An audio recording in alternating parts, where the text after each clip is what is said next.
lähevad selle praami luugid lahti ja mul pole õrna aimugi, mis saama hakkab.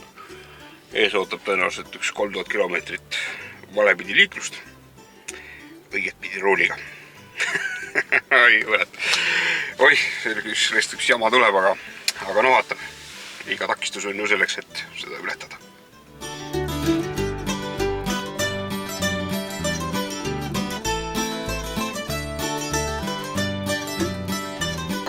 Mul on tegelikult see valel pool teed sõitmise kogemus olemas. Põhja-Küprosel sõitsin samamoodi valel pool, aga seal oli ka lenks oli ka valel pool, nii et selles mõttes oli mõnevõrra kergem. Siin on lihtsalt mööda sõita, allel teha. Aga paar kiirelt asja, mis siin tee peal nüüd on tõmnud pähe.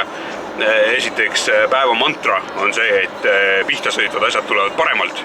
Pihta sõitvad asjad tulevad paremalt. Ma arvan, et selle mõttega ma nüüd öösel jään magama ja hommikul ärkan ka ja siis on selge.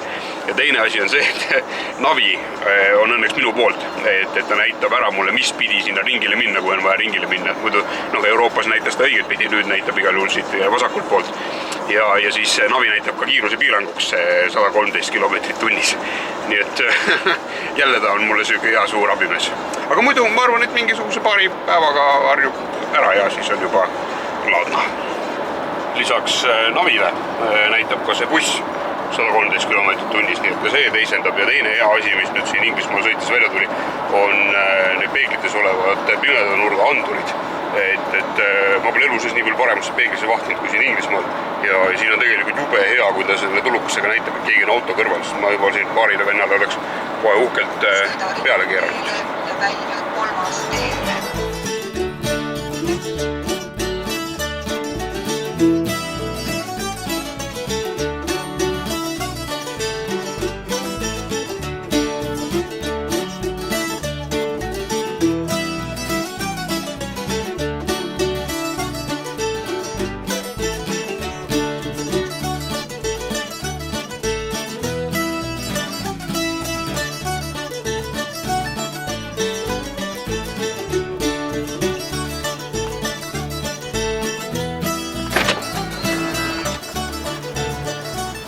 Hommikust 13. sõidupäev on algamas ja ööbimine läks tegelikult natuke teistmoodi, kui alguses plaanis oli. Plaanisime Norvitsist üles sõita Kroomeri nimelisse linna, mis on iseenesest väga kihvt koht ja see on siis näed siin selle nuki peal kõige ülemine punkt ja tuli välja, et kui õhtul sinna jõudsime, siis see oli tõepoolest suurepärane linn.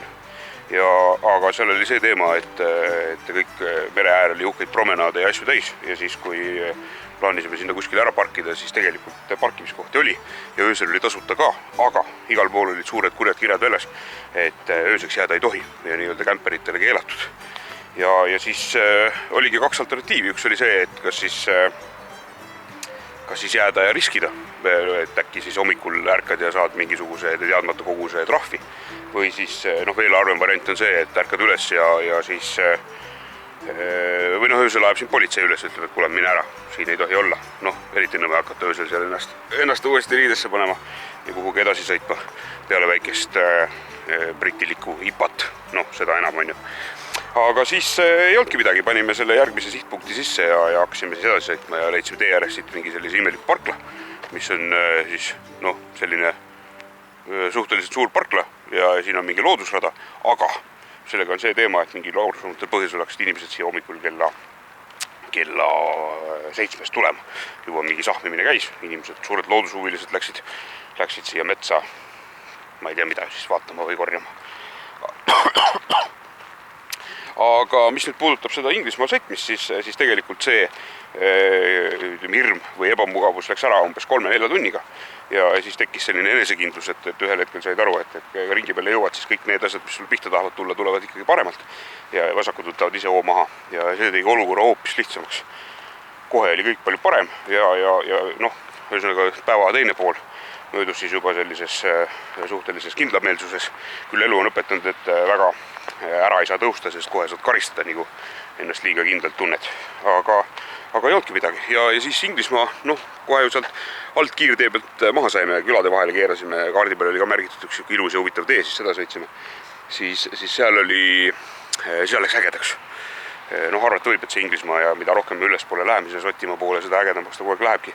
See kihvt arhitektuur, igal mehel on oma loiss, on ju, vägev majakas ja üldse nagu looduse mõttes ka tegelikult kihvt ja läheb järjest paremaks. Nii et igal juhul tasus siia tulla. Küll miinuspoolena võib öelda, et diisel maksab 1,80 liiter ja sõita on siin umbes ütleme 2500 kilomeetrit heal juhul, halvemal juhul 3. Nii et eks ta jääb meelde. Aga igal juhul tasus tulla ja nii äge ongi. Aga mis parkimist puudutab, veel ühe asja tahan öelda. Ma olen hullumoodi vaimustuses sellest bussielust ja see bussielu ongi see, et kui sul kõik kämpingud täis kuskil parkid, siis tegelikult bussiga sa saad ööbida igasugus suvalises kohas. Okei, võib-olla küll mitte sellise nagu täiskleebitud bussiga või äratuntava bussiga nagu mul on, aga kui sul on tavaline, ütleme, tsiviilvärvides buss, siis sellega saab magada igal pool, maga McDonaldsi taga või maga kaubanduskeskuse hoovis või maga kuskil tänaval mingi suvalises parkimiskohas. Täiesti meeletult lumbav vabadus, mida see bussielu sulle annab. Ja tegelikult on erikuradi äge, et ma seda ringi üldse sõidan. Ja eile kohtasin seal parvlaeva oodates 2 noort inimest, kes olid oma mesinädalatel ja nemad olid siis tavapärase mesinädalate veetmise plaani, kuhugi soojale maale minna ja jalad vastu palmi istuda, vahetanud bussielu vastu ja sõitsid mingisuguse sellise väiksemat sorti kämperiga 3 nädalat mööda Euroopat ja olid igati rõõmsad ja roosad. Vot, minu pärast nii äge ja kohe tegi südame soojaks.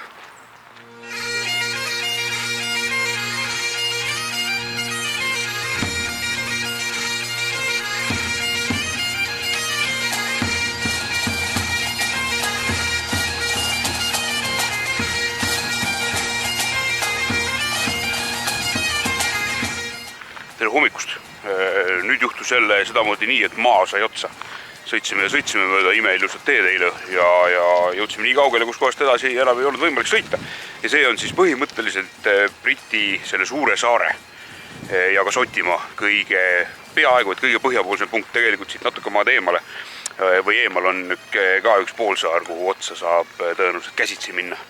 Aga see on selline märgiline koht, kuhu kõik tulevad ja kõik käivad ja siis sedamoodi koht ongi, siin on selline ilus loss meeletus koguses turisti infrat saab osta kõik võimaliku nänni endale koju kaasa ja kinkimiseks ja auto peal kleepimiseks, mis on minu üks suuri nõrkusi ja siis siin on selline post, mis siis näitab, kuhu igale poole siit minna saab ja kui palju kuhugi maad on ja selle koha nimi on John O'Groats. Miks tal selline nimi on, eks seda saab kuskilt guugeldada ja see, kes tahab teada, saab järgi vaadata, aga siia tuleb hästi kihvt tee ja see hästi kihvt tee, mis siia tuleb, on osa siis Šotimaa ühest kõige kuulsamast teest, mis on siis 500 miili pikk ja sellest tulebki ka see tee nimetus, et ta on 500, sedamoodi huvitav tee ja seda siis saab sõita ja põhimõtteliselt selle kohta öeldakse, et kui sa tahad Šotimaad näha, siis selle sama 500 miiliga, mis sa siin maha sõidad, siis näed ära kogu Šotimaa täpselt nii palju, kui seda Šotimaad näha on. Aga nüüd on nii, et paneme mööda seda kalda äärt uuesti minema ja siis lõunaks, võib-olla isegi natuke enne seda, jõuame välja järgmisesse märgilisse kohta, milleks on siis Loch Ness ja panime siit hommikusöögi kõrvalt endale natukene saia tasusse, et pudistada vette ja äkki siis maailmakuulus meremadu tuleb ja ilmutab ennast.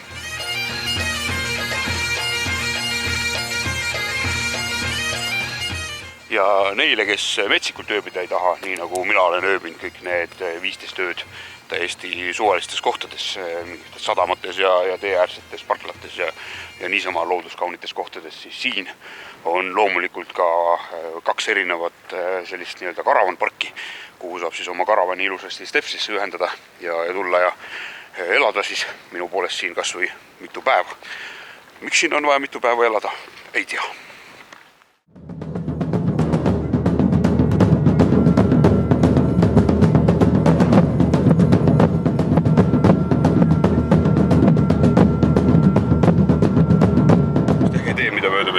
Põhimõtteliselt tegemist sellise üherealise teega, mille kõrval on siis väikesed põsed, kuhu saad sisse keerata, kui keegi vastu juhtub tulema. Oluline lihtsalt, ütleme, Euroopa poolt tulles on meeles pidada, et sa keerad siia enda vasakpoolsesse põske, sest kui sa paremasse keerad, nii nagu instinkt käseb, siis jookseb kohalikel raginal juhe kokku.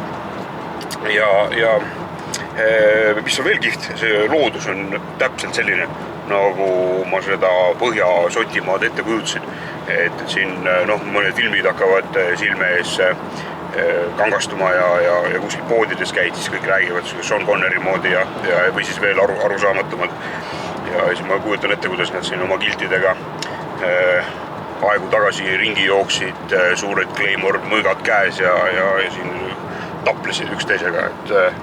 Kõik see selline film hakkab siin looduses kohe pahinal peas jooksma. Igavesti vägev koht. Kellel vähegi võimalus, tulge kindlasti siia sõita.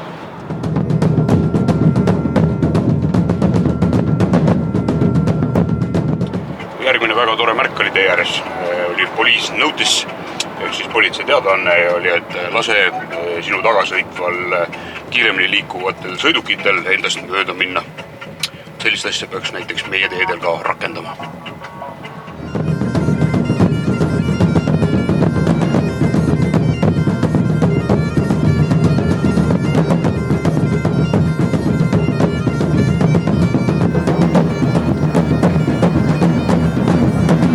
Siin see siis on veekogu, mille on maailma kuulsaks teinud mühtiline koletis, mis on siis selle järve järgi saanud endale ka nime, Loch Ness. Legendid selle koletise olemasolust hakkavad või kanduvad tagasi juba eelmise sajandi 30-ndatesse. Ja vahepeal on siin tehtud sellest kuulsaid pilte ka, mis on üle maailma levinud. Ja siis on käidud seda siin erinevate sondide, erinevate allveelaevade ja asjadega uurimas, aga kätte pole seda elukat saadud. Ja selle Loch Nessi kujutetava ja müütilise koletise auks on siia linna tehtud siis hulganisti hotelle ja kõik võimalikke erinevaid nännimüügiputkasid. Saab kõike vajalikku sealt endale osta ja ebavajalikku ka.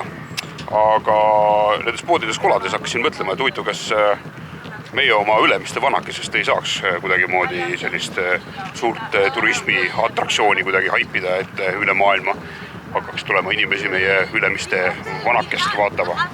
Haapsalu oma Valge tahmiga on otsa lahti teinud iseenesest ju.